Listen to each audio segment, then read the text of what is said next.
si la investigación es cara, prueba con la enfermedad. Y ahora, lamentablemente, todos hemos vivido lo que es algo que pensábamos que pertenecía a otro siglo, a otro milenio, como ha podido ser una pandemia. Y hemos visto la necesidad de reforzar nuestros sistemas sanitarios y la investigación. Pero la investigación biomédica no empieza y acaba con el COVID-19. Todos conocemos muchas otras epidemias, por llamarla de esta manera, como en investigación biomédica, como puede ser el cáncer. Entonces, me gustaría dar un barniz de los avances en investigación en cáncer enfocados dentro de este foro. El mensaje principal es que gracias a la investigación, al conocimiento y a la tecnología, estamos mejor preparados que antes. Y si me dan las credenciales, comparto pantalla. Ah, ya la tengo, mira qué bien. Preview. Vale. Bueno, seguro que habéis escuchado, bueno, una cosa que me preguntan muchas veces es, y me pongo el cronómetro para no alargarme, es por qué hemos subido a la Luna y sin embargo no hemos curado el cáncer todavía. Kennedy en los 60 dijo, mandaremos un hombre a la Luna y volverá al final de la década. Y lo hicieron. Nixon quiso imitarle y dijo, curaremos el cáncer al final de la década de los 70. Y no lo hemos hecho. Entonces, la pregunta es, ¿por qué Armstrong, por qué Aldrin se hicieron selfies en la Luna y no hemos curado el cáncer todavía? Y la respuesta es sencilla. Alunizar fue sencillo. Hizo falta mucho esfuerzo, mucho dinero, mucha gente, pero la ciencia básica, el conocimiento de las matemáticas, la ingeniería, la física, los materiales, etcétera, etcétera, etcétera, se conocían. Siempre bromeo que para ir al espacio no hizo falta internet, pero para curar el cáncer sí. ¿Y por qué es difícil curar el cáncer? ¿O por qué lo ha sido? Porque era algo desconocido para nosotros. En esta película, los más jóvenes no sabréis cuál es Predator, pero hasta que no sabes cuál es el agente que causa el mal, no podían terminar con él, ¿no? También los diagnósticos son tardíos. No es lo mismo apagar un incendio cuando es un pequeño foco, una algarabía en Barcelona antes del COVID, que cuando tienes una ciudad en llamas. Y además, los tumores evolucionan y generan resistencia a tratamientos. Y no solo eso, sino que como el cáncer en esencia es una enfermedad de nuestros genes, parecía que el sistema inmunitario no sería capaz de reconocerlo. Antes de empezar a dar muchos datos y cosas, me gustaría ponernos a todos, como dicen en inglés, on the same page, al mismo nivel, y dar un curso muy acelerado de biología molecular y oncología molecular, ¿vale? Nosotros estamos hechos de células y si hacemos zoom a ese cuadradito negro que veis en la mano, vemos que estamos hechos vemos ahí una serie de tejidos y si vamos haciendo más zoom, podemos ver detalles de que estamos constituidos por células que forman distintas capas, que tienen distintas funciones. Cuando nos hacemos una herida, muchas de estas capas se van activando, muchas de las células ahí, hasta que cierran la herida. Esto es un proceso regulado, controlado, y se implican muchas células. Pero en esencia lo que ocurre es que algunas células que tienen que dividirse, lo hacen, acopian el material genético que necesitan, lo copian, lo reparten, tienen los nutrientes, y eso es un proceso regulado, controlado. En cáncer, alguna de estas células empieza a proliferar descontroladamente, es lo que vemos en el esquema arriba. Se ven, alguna de las células va creciendo, va invadiendo otros vasos, esto es un esquema, esto es como lo vemos. Vemos estos puntos morados, son células creciendo, crecen, crecen, crecen y luego van invadiendo. Las siguientes fases las conocéis bien. Se diseminan por otros tejidos, forman lo que llamamos micrometástasis y acaban colonizando. ¿Y por qué ocurren estas alteraciones? Porque en el material hereditario, en el material genético, donde está la información para que estas células funcionen, pueden cometer errores. Tenemos 3.000 millones de letras químicas que determinan la vida. Y aquí me gustaría hacer un reconocimiento a Margarita Salas, porque ella nos dijo dónde empieza, dónde acaba un gen y cuál es la dirección de lectura del mensaje genético. Si miramos un genoma, nuestros 3.000 millones de letras, eso equivale a unos 1.500 Quijotes. Ahora sabréis que hay un libro que está muy de moda, es El infinito en un junco, de mi amiga Irene Vallejo. Ella habla cuando los escribas tienen que copiar en la antigüedad los libros para hacer copias, cometían errores e incluso podía saber quién había sido el escriba por el tipo de errores que cometía. Fijaros, si se comete un error durante el desarrollo embrionario, cuando se forma un bebé en el vientre de la madre, de una única letra en un gen, que es la laminina, esto lo descubrió, por ejemplo, Carlos López Otín, podéis ver que el niño que le acompaña tiene una enfermedad, este chico tiene 14 años, que tiene un envejecimiento acelerado, se llama progeria, un cambio en una única letra, ¿de acuerdo? En cáncer lo que ocurre es que se van con la edad acumulando errores y además hay cosas, como puede ser el tabaco, que modifican químicamente el ADN, hace que se acumulen más errores. ¿Esto qué hace? Que algunos genes del ciclo celular hace que vayan dividiéndose más rápido. Lo llamamos como aceleradores del ciclo celular.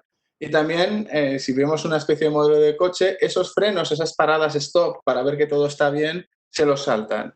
Entonces, si hay un balance entre oncogenes y genes supresores de tumores, entre mejores aceleradores y peores frenos, vamos viendo que algunas células se pueden dividir. Y además hay un tercer tipo de genes que llamamos, ahora que encendemos el coche, los mecánicos, genes de reparación del ADN. Nuestras células funcionan muy bien hasta una determinada edad y estos genes dejan de funcionar. Si no funcionan bien arreglando el ADN, se acumulan errores en estos oncogenes o genes supresores. Y un ejemplo lo habéis visto en Angelina Jolie. Ella tenía un gen mutado en BRCA1 que lo que decidió es, a partir de una determinada edad, como su madre y su tía habían tenido cáncer, creo que de pecho y de ovario, pues decidió hacerse una mastectomía. Y yo, como apellido Schumacher, soy fan de la Fórmula 1 desde hace mucho tiempo. Entonces, al modelo del coche, luego la gente que siguió a Fernando Alonso y ahora a Carlos Sainz, sabe que es importante el neumático, la pista, el piloto, la aerodinámica, la gasolina, etcétera, etcétera, ¿no? El cáncer no son solo células tumorales, también hay otras células que le van a dar vasos sanguíneos, soporte, nutrición, oxígeno. El sistema inmunitario, las defensas del cuerpo, en lugar de atacarlo, en las células tumorales las engañan para utilizarlas en su propio beneficio. Si yo digo SIDA, gripe, sarampión, ébola, COVID-19, SARS, Zika, sabemos que son enfermedades diferentes, ¿verdad? Y tienen síntomas diferentes, tratamientos diferentes, pues todas son víricas y no decimos, tengo una enfermedad vírica o una enfermedad infecciosa, ¿no? ¿Qué tienes? ¿Es el COVID-19? ¿Es SIDA? ¿Es sarampión? Pues al cáncer ocurre lo mismo. El cáncer no es una única enfermedad. Cuando las miramos al microscopio, son más de 200. Y no es lo mismo un cáncer de mama que uno de cerebro. Y dentro de los de cáncer de mama no es lo mismo uno de tipo basal que apical, que triple negativo. Al cáncer debemos ponerle, por tanto, nombre y apellidos. Y me atrevería a decir que incluso DNI. Como decía, cáncer testicular no es lo mismo que un tumor cerebral. Por ejemplo, cáncer testicular con metástasis lo tuvo Lance Armstrong, que ganó 7 tours, aunque fuera dopado. Pero es que yo dopado no terminó ni siquiera una etapa. Y el personaje a la derecha es Sebe Ballesteros, murió de un tumor cerebral para el que todavía tenemos que investigar mucho. Y como os decía, esto es un dibujo de Santiago Ramón y Cajal sobre el cáncer de mama. Incluso bajo la misma imagen al microscopio hay alteraciones moleculares diferentes y vemos que podemos clasificarlo en varios nombres. Al cáncer hay que poder ponerle nombre, apellidos y pedirle el DNI. En España, 1 de cada 2 hombres, 1 de cada 3 mujeres tendremos cáncer a partir de una determinada edad. El reto es no morir de cáncer, sino morir con cáncer, no de cáncer. La incidencia, si lo veis en la gráfica, aumenta exponencialmente a partir de una determinada edad. ¿Vale? Vamos a ponerlo, para no preocuparnos mucho, a partir de los 60 y pico, ¿no? Vemos que va aumentando exponencialmente. ¿Por qué es? Porque durante la evolución la especie humana ha seleccionado el tener una buena reproducción sobre la longevidad. Yo, aunque hoy me he afeitado y parezco más joven, tengo cerca de 40 años, cuando tengo 40, a mi edad ya podría ser abuelo, haber tenido hijos con escasos 20, mis hijos ya posiblemente yo ya tendría nietos. Yo como individuo para la especie humana ya no tendría por qué aportar nada más, pero queremos vivir y ahora vivimos mucho más. Una de las razones del cáncer es el envejecimiento, porque hay que copiar esos 1500 Quijotes más veces y se cometen errores. Hay otras estrategias, ¿no? Como estas tortuguitas, habréis visto los documentales en la tele, que salen todas estas y al final muy poquitas viven. Y algunas sí, incluso 200 años sin cáncer. En este tipo de animales ha prevalecido la longevidad sobre la reproducción. Y luego, aparte del tenemos cáncer porque vivimos más y el envejecimiento, hay factores que influyen. Por ejemplo, el tabaco. El tabaco fumado en cigarrillos se empezó a consumir en el 1900 y vemos como 20 años más tarde apareció un cáncer que era bastante raro en humanos, como es el cáncer de pulmón. Y además en hombres, porque fumar, como el brandy fundador, era cosa de hombres. Luego, y ahí está la relación clara con el tabaco, como podemos ver aquí. Luego, con los años 50, en la influencia de Hollywood, empezaron a fumar las mujeres en Estados Unidos y 20 años más tarde aumentaron la incidencia. Y esta gráfica, en España empezaron las mujeres a fumar más tarde, hacia los años 80, y vemos como a partir de los años 2000 un tipo de cáncer que era raro en mujeres empieza a ser más frecuente. Incluso hoy en día el cáncer de pulmón es más mortal que el de mama en mujeres también, porque hay mejores tratamientos en cáncer de mama. Y eso de que te dice un fumador que recauda impuestos y que es solidario, mentira. Hoy en día, como veremos, los tratamientos son cada vez más caros, la gente vive más, gracias a los avances en medicina. Hoy los ingresos por tabaco son más bajos. Si vemos esta imagen, diríamos, es un fotomontaje bastante malo, lo veis, diríamos, jo, qué desilusión, qué desolación, Nadal fumando, qué mal ejemplo para mis hijos. Sin embargo, podemos fumar delante de nuestros sobrinos, nuestros hijos, los vecinos, un niño sale por la calle a pasear, encima ahora con las terrazas, y es increíble, ¿no? Yo lo que abogo es por hacer más difícil el acceso al tabaco, hacerlo más caro para que la gente no empiece a fumar. Porque nadie a mi edad empieza a fumar, lo intentan dejar, se empieza a fumar cuando todavía nos creemos invencibles, pese a que somos vulnerables. Y también se ha visto que en otros países que está mal visto fumar, como puede ser Estados Unidos, cómo ha bajado el consumo del tabaco y 20 años más tarde vemos ese reflejo en la incidencia de cáncer de pulmón. Hoy tenemos el ejemplo contrario. Hasta los años 50 había mucho cáncer de estómago y de repente disminuyó drásticamente. ¿Qué pasó? ¿Una nueva terapia? ¿Un nuevo tratamiento? No.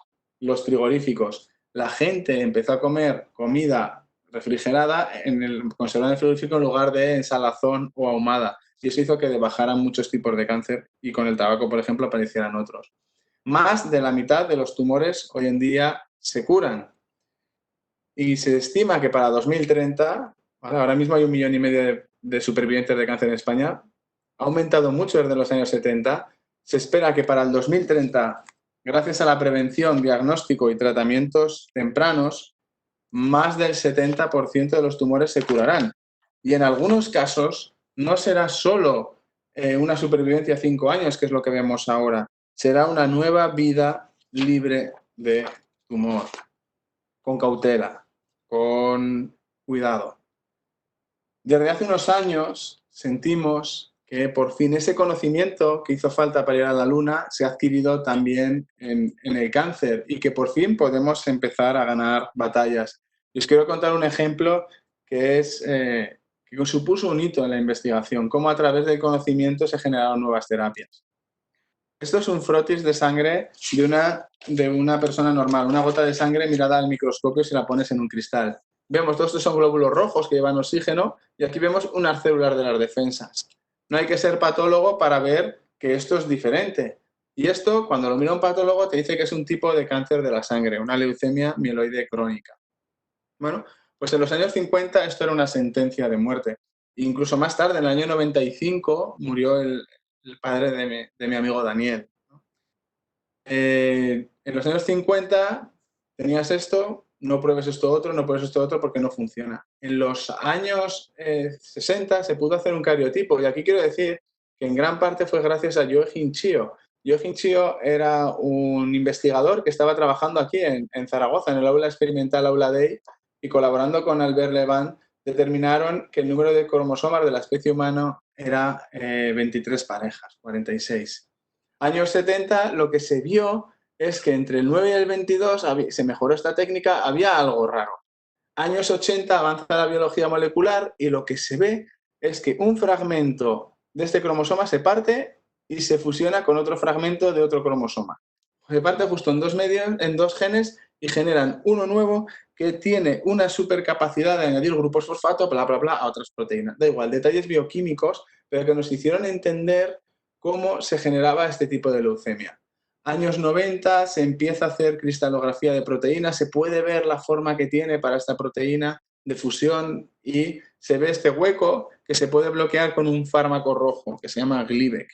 En el año 2000 funciona tan bien este tratamiento que en los ensayos clínicos se para. Y porque no es ético al grupo placebo mantenerlo teniendo una cosa que funciona más bien también. El padre de mi amigo Daniel falleció de este tumor en el año 95. Si hubiera tenido este cáncer un poco más tarde, posiblemente hoy estaría con nosotros. ¿Y hay más Glibex? Sí, hay más Glibex. Y lo que necesitamos es conocimiento y tecnología. Y lo que se tardó 41 años para este primero, se ha ido reduciendo para otros fármacos hasta incluso 4 años, que fue crizotinib, un tipo de fármaco para cáncer de pulmón. Pero tenemos problemas. Generan resistencias. ¿Os acordáis del efecto 2000? Muchas de vosotras no, porque sois muy jóvenes. Pero el efecto 2000 decía que por un problema de los ordenadores, de las fechas, que se iban a caer el mundo, se iban a caer aviones, iba a parar internet, etcétera, etcétera, etcétera. ¿Sabéis cuántas veces se habían leído los 1500 Quijotes, el genoma de una persona? Ninguna vez. ¿Vale? La primera vez se hizo en el año 2001, el primer borrador. Aquí fue también importante el papel de Margarita Salas por las cosas que ya había descubierto previamente. Se tardó 15 años y costó más de 3.800 millones de dólares. Si siguiéramos la ley de Moore, ahora mismo secuenciar un genoma debería estar en torno a los 100.000 dólares y deberíamos tardar más o menos un mes. Si queréis buscar luego ofertas en internet, acabo de encontrar una mientras hablábamos por 347 dólares. ¿Y qué hemos necesitado? De nuevo, conocimiento y tecnología. Nuevas técnicas han hecho que podamos hacer esto de forma masiva, más rápida y más eficaz. Y nos ha permitido ver que eso que decíamos, que al cáncer había que ponerle nombre y apellidos y DNI, que no, el cáncer no se debe a unas poquitas mutaciones, sino que hay muchas mutaciones y que cada tumor además es diferente pese a que tienen algunas cosas en común. Que hay tumores como el melanoma o el cáncer de pulmón, provocado principalmente uno por el sol y el otro por el tabaco, que tienen muchas mutaciones. Esta es la cantidad de mutaciones, estos son los tipos de tumores. Pero hay otros tumores como la leucemia mieloide crónica, etcétera, etcétera, que tienen menos mutaciones y por eso un fármaco como Glivec pudo funcionar. Y no solo eso, si analizamos un tumor y lo partimos a trozos y luego analizamos las diferentes metástasis, en la parte de abajo podéis ver que podemos hacer cómo van evolucionando sus mutaciones. Y esto nos recuerda un poco al árbol de la vida, que lo veis a la derecha, que dibujó Charles Darwin. Y esto se complica porque recientemente incluso Massagué ha ido hablando de unos programas genéticos diferentes, necesarios no por mutaciones, sino por reprogramación de las células que causan las metástasis.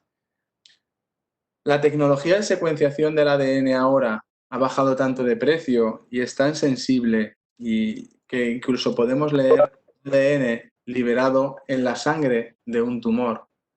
Entonces, eso es lo que llamamos biopsia líquida. Restos del tumor se pueden aislar y detectar en el laboratorio si hay algunas mutaciones. Ahora mismo lo hacemos para unas pequeñas, para unos número limitado de genes que nos dicen si esa persona tiene un cáncer de pulmón de un tipo u otro o si puede responder mejor o peor. Y de nuevo, Margarita Salas, con alguna de las polimerasas, las enzimas necesarias, aceleró este proceso enormemente. También están permitiendo este tipo de tecnologías hacer ensayos clínicos que antes no se podían. Antes se miraban dos tumores y como eran de mama, pues todos al mismo saco. Y ahora se ha visto que a lo mejor esos tumores uno respondía a un tratamiento y otro no. Ahora que podemos leer su genoma y interrogar las mutaciones que tiene, a veces vemos que es más parecido a un cáncer de mama, a un melanoma, que a otro cáncer de mama. Hay nuevas tecnologías que nos permiten editar el genoma, o sea, modificar genes. Seguro que habéis escuchado hablar de CRISPR, que todo se debe a la curiosidad de este investigador alicantino que quería estudiar unas secuencias de ADN repetidas en los microorganismos de unas salinas en Santa Pola. Esto es lo que el mensaje que quiero dar, es que mucha gente dirá, no, no, no, que hay que invertir en cáncer, vamos a dar solo investigación a grupos pues, como el mío, que os lo agradezco mucho. Pero lo que verdaderamente cambia el mundo es la investigación básica, la curiosidad, el conocimiento. Lo que ha desarrollado Francis Mojica va a permitirnos a curar muchas enfermedades genéticas y descubrir muchos fármacos, nuevos test diagnósticos, etcétera, etcétera. Otra revolución fue las células madre. Ahora puedo coger una célula de un paciente, convertirla en médula ósea y si esa persona ha tenido tumores, corregirlos en los de la médula ósea y reinsertarlos. Modelos de ratón modificados genéticamente que cada vez se parecen más a las enfermedades. Incluso nosotros, este es un caso del grupo de Barbacid, cuando yo estaba allí, los patólogos no distinguen un tumor humano de uno de ratón, porque cada vez son más fidedignos. Esto es un caso de tumor cerebral y aquí lo que hicimos fue explorar el entorno tumoral, ver qué podíamos hacer porque vimos que había cada vez más policías del cuerpo pero no estaban actuando. Pues alterando el comportamiento, vemos el grupo placebo, un ratón, estos serían los ojos, el cerebro, cómo crece el tumor, vemos como con un inhibidor somos capaces de bloquearlo y alargar la supervivencia. Y esto hay que seguir sumándolo a los avances en la medicina. Las cirugías que se hacen ahora nada tienen que ver con las que se hicieron al inicio. Ahora son más conservadoras, tenemos ganglios centinelas. Existen equipos robóticos que permiten llegar a sitios donde el ser humano con la mano no llega, ¿no? También la radioterapia ahora mismo es más precisa, crea menos efectos secundarios, pero como en todas las guerras, si hay un proyecto Manhattan en la guerra contra el cáncer son las inmunoterapias.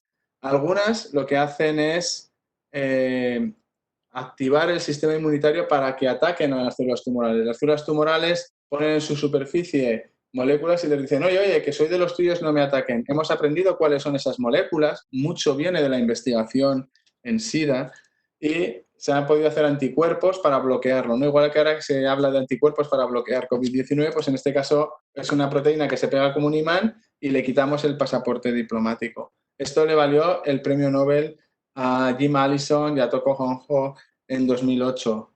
En un congreso hace 2 años fue cuando escuché por primera vez a Jim Allison hablar de curación, no entendida como supervivencia a pocos años, a 5 años, 10 años, sino como una vida nueva libre de tumor. El primer paciente que trató, se llama Ellen, estaba desahuciada en 2003 y un tratamiento de inmunoterapia sigue viva, ha tenido hijos y la acompañó a recoger el premio Nobel en 2018. Y nuevas inmunoterapias, como esta es Emily, en el año 2010 estaba desahuciada de una leucemia mieloide crónica.